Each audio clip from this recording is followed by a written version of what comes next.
বিশ্বকবি রবীন্দ্রনাথ ঠাকুরের লেখা কবিতা সাধারণ মেয়ে। আমি অন্তঃপুরের মেয়ে, চিনবে না আমাকে। তোমার শেষ গল্পের বইটি পড়েছি শরৎবাবু, বাসি ফুলের মালা। তোমার নাকা এলোকেশীর মরণ দশা ধরেছিল 35 বছর বয়সে। 25 বছর বয়সের সঙ্গে ছিল তার রেশারেশি। দেখলেন তুমি মহোদাশয় বটে, জিতিয়ে দিলে তাকে। নিজের কথা বলি, বয়স আমার অল্প। একজনের মন ছুঁয়েছিল আমার এই কাঁচা বয়সের মায়া, তাই যেন পুলক লাগতো আমার দেহে। ভুলে গিয়েছিলাম অত্যন্ত সাধারণ মেয়ে আমি। আমার মতো এমন আছে হাজার হাজার মেয়ে, অল্প বয়সের মন্ত্র তাদের যৌবনে।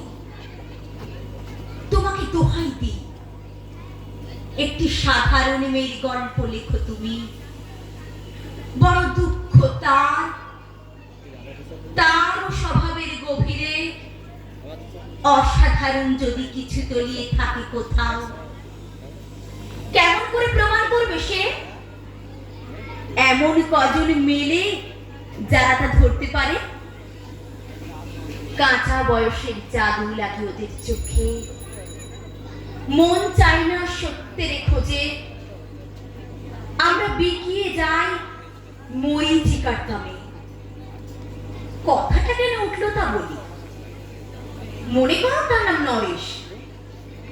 সে বলেছিল কেউ তার চোখে পড়েনি আমার মতো। এত বড় কথাটা বিশ্বাস করব যে সাহস হয় না। না করবো যে সে এমন জোর কই।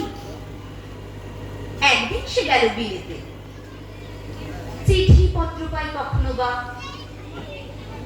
মনে মনে ভাবি, রাম রাম, এত মেয়েও আছে সে দেশে, এত তাদের ঠেলাঠেলি ভিড়, আর তারা কি সবাই অসামান্য? এত বুদ্ধি, এত উজ্জ্বলতা, আর তারা কি সবাই আবিষ্কার করেছে এক নরেশ সেনকে? স্বদেশী যার পরিচয় চাপা ছিল 10-এর মধ্যে। গ্যালোমেরে চিঠিতে লিখেছে লিজির সঙ্গে গিয়েছিল সমুদ্রে নাইতে। বাঙালি কবির কবিতা কলাইন দিয়েছে তুলে, সেই যেখানে উর্বশী উঠছে সমুদ্র থেকে। তারপরে বাড়ির পরে বসলো পাশাপাশি, সামনে দুলছে নীল সমুদ্রের ঢেউ, আকাশে ছড়ানো নির্মল সূর্যালো। লিজি তাকে খুব আস্তে আস্তে বললে, এই সেদিন তুমি এসেছো, দুদিন পরেই যাবে চলে। ঝিনুকের দুটি খোলা, মাঝখানটুকু ভরা থাক একটি নিরেট অশ্রুবিন্দু দিয়ে। দুর্লভ